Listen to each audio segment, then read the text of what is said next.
Hey y'all, welcome back to Keyboard Talk KT. Hey.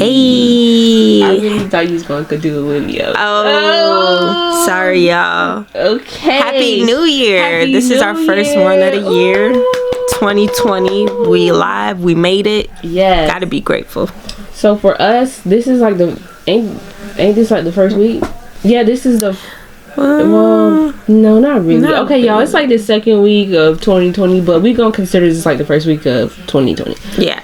So y'all, we made it to the second Sunday. So I hope y'all feeling good, feeling great. So we're filming again. Staying consistent. So today we're going to be talking about self-love. It's just a topic that Felicia actually had brought up to me. So we're going to be trying to do like a change on here and provide you guys with more meaningful conversations, as well as like the stuff that just naturally is in the media just because it's right. The media. So yeah, today we're going to be talking about self-love. So on this segment we're going to try to like break it into different parts. So in this first part, we're going to be talking about like what self-love is, like the general definition when you look it up on Google, and then me and Felicia's perspective on what our definition of self-love is. So if you were to go to Google and look up self-love is the regard of one's well-being and happiness, chiefly considered a desirable rather than a narcissistic characteristic. So that is Google's definition of self-love, and Felicia is going to tell you her definition of what self-love is. Okay, I feel self-love, I can't really say it's a definition. It's something that is within. Like, you have to be able to truly love yourself, look in the mirror and say I love myself, or know your self-worth. You have to be able to not let doubts fill your brain, or you have to be able to be comfortable with yourself when you have that self-love. You shouldn't feel dependent that you need some validation from anyone, or that you need to hear like a compliment, just anything. You should feel okay with being by yourself. You should be okay where you at in life. You should be okay with what you have going on in the moment with yourself. You should never doubt yourself. I mean, I feel like that's my definition of self-love. Okay. I mean, you should be able to take care of yourself, and you shouldn't feel like, oh, I need someone to come with me so I can go do this. Like, no, just go do it. Go take a trip by yourself if you feel like you want to go. If you're hungry, don't wait for someone to go eat by yourself. It's okay. Treat yourself by yourself. Girl, you'll wind up starving trying to wait on somebody. Girl, you better go get your food. Your bones. Feed yourself. Feed your soul, internally and externally. Ooh, I like that. Okay, so y'all, my definition of self-love, what I wind up coming up with, I feel like it's your own standard of what you will not take and what you will take. Like, it's nothing that the media said has to be your standard. It's just your own standard of what you will allow and what you won't allow. That's what I think self-love is. Yeah.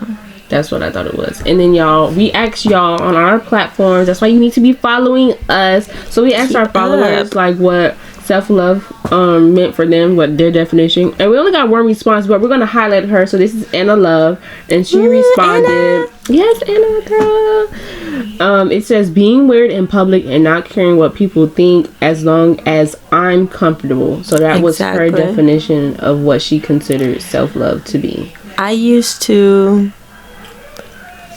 be one who lacked self-love, and there's nothing wrong with that. And I knew I lacked self-love after the fact, because when you're in a toxic relationship, or when you're in that, like, you don't realize when you're in that moment when you're with that person or whatever it may be, but when you finally step out of that, you kind of realize there's certain things you do. Like, in my past relationship, when I used to dress certain ways, I would be like iffy or insecure with myself, or I would always cover up, or it was just something that I just did to please him rather than pleasing myself. Or it was a problem with how I wore my hair, how I did this, it was like I wasn't being myself. You're not being true to yourself, who you really are. So when you're out by yourself, it's kind of like I would still do the same things that I would do as if I were in that relationship. Like, I would still make sure I'm covered up. If I'm going to the gym, I'm like, I'm going to the gym, I'm about to sweat. I could, girl, it's okay.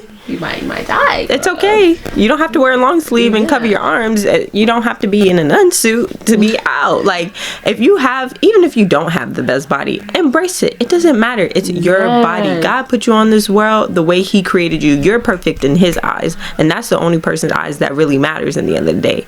As long as you understand that, that's all that really matters.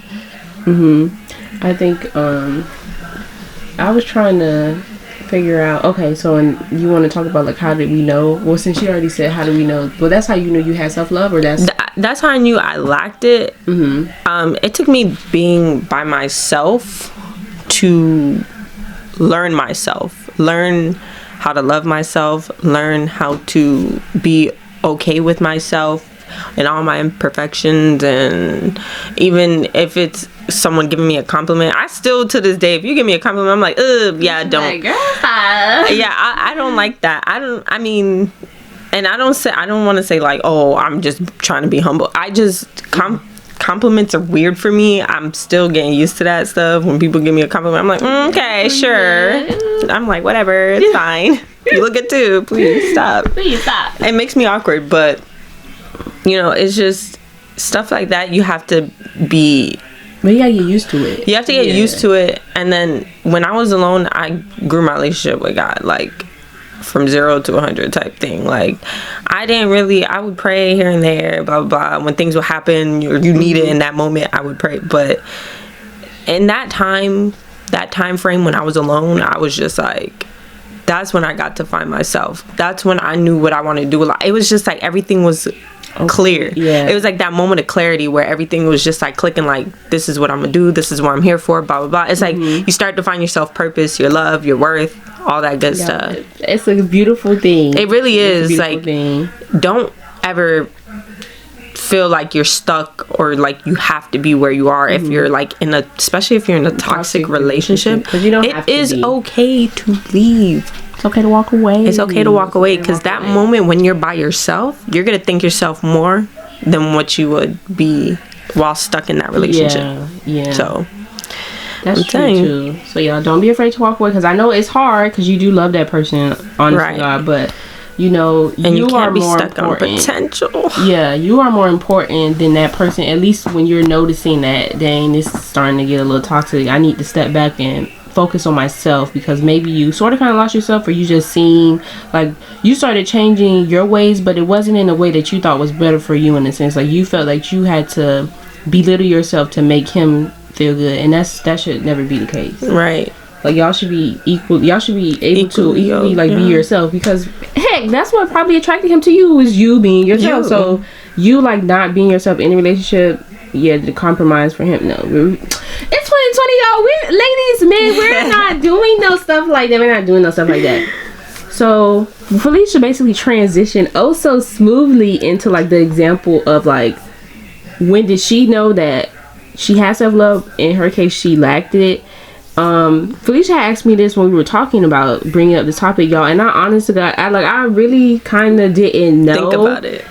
Like, when I knew, I just knew I had it. And then this is another thing that my coworker brought up, and she was like, you have to be careful of people that's confusing self-love with, I guess, overconfidence in a sense. So I was just like, oh wow. And in my world, I noticed that, around a certain age, I just started seeing like just peers and just like things and going on in life that people were getting with men in a sexual manner for anything, in a sense. Like, they were just letting their body go to men for the bare minimum. And that's when I knew, like, when men would come up to me and try to like run that game, beautiful, I'm trying to get with you, I would be like, no. And I feel like that's when I knew my self-love, because I knew I was worth more than just like some sexual experience to that man.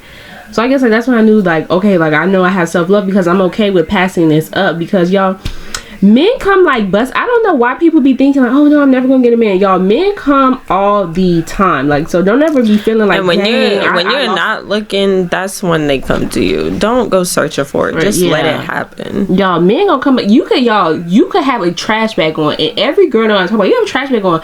Men are gonna look. So don't ever be thinking like, oh my goodness, I'm never gonna find a man. Girl, they're looking. They're looking even when you think they're not looking. So please just give that up. But that's when I knew I had self-love. That's what I'll count my experience as. But I want to talk about now, how do we hinder our ways of self-love? I think I actually have some. No. Okay, y'all. So now we're going to transition to ways we hinder our self-love. I think one of the biggest ways we hinder our self-love is that we don't address the fact that we have faults. I feel like that's probably the biggest way we hinder our self-love, because it's easy for you to point out or just like have a conversation with one of your friends and be like, hey girl, I think from you telling me this, maybe you need to work on this. But y'all, I feel like one of the hardest things to ever do is to look in the mirror at yourself and say, hey, I have a problem and I need to fix this, because if I don't, it's going to affect me in this, and this. Yeah, we can easily count our faults, but it's hard to say you're going to fix that fault. So I feel like that's probably one of the hardest things. That taking accountability for it. Like, actually in that moment, like absorbing that and being like, okay, this is something I need to work on. It's not just talk, it's action at this point. I think like that's one of the biggest things, because like as I'm getting older and I want a certain lifestyle I want, and just the person that I want to be, I knew I had problems that I had to deal with, but it was the matter of fixing the problem, because I could be like, you got to be, and that's another thing, I feel like you got to be able to be real with yourself too. You got to be able to be like, hey, this is a problem and this needs to be fixed. Like, I can't just keep sweeping it under the rug, because sometimes it can be toxic in relationships. Sometimes it can just be toxic to you as a person. So I feel like that was one of the biggest things. Once you do it, it gets easier. And like, you can even just pray to yourself. You can stare in the mirror. You can write it down in a book. Like, y'all, I have a journal that, like, even though I don't do it daily, because I told myself 2020 I was going to try to do it daily, but I try to write affirmations, like, in the book, like, I am beautiful, I'm successful, I'm healthy, I'm wealthy. It's something that you should say out loud, or you should listen to before going to bed, or it's just something to put out into the universe, pretty much positivity, good vibes, whatever it may be that you want, but to actually put it out there. So if you have that problem, you look at yourself and you say, I am going to fix this. This is what I want to work on. This is something that I need to change for me, because especially if it's a friendship, relationships, whatever it may be, if you know that thing could be a problem in a friendship, in a relationship, or just internally, that is a problem that you need to fix it. It's nothing wrong with working on yourself, or even taking accountability, or letting your friend know, like, look, I'm going through this right now and I need to work on myself.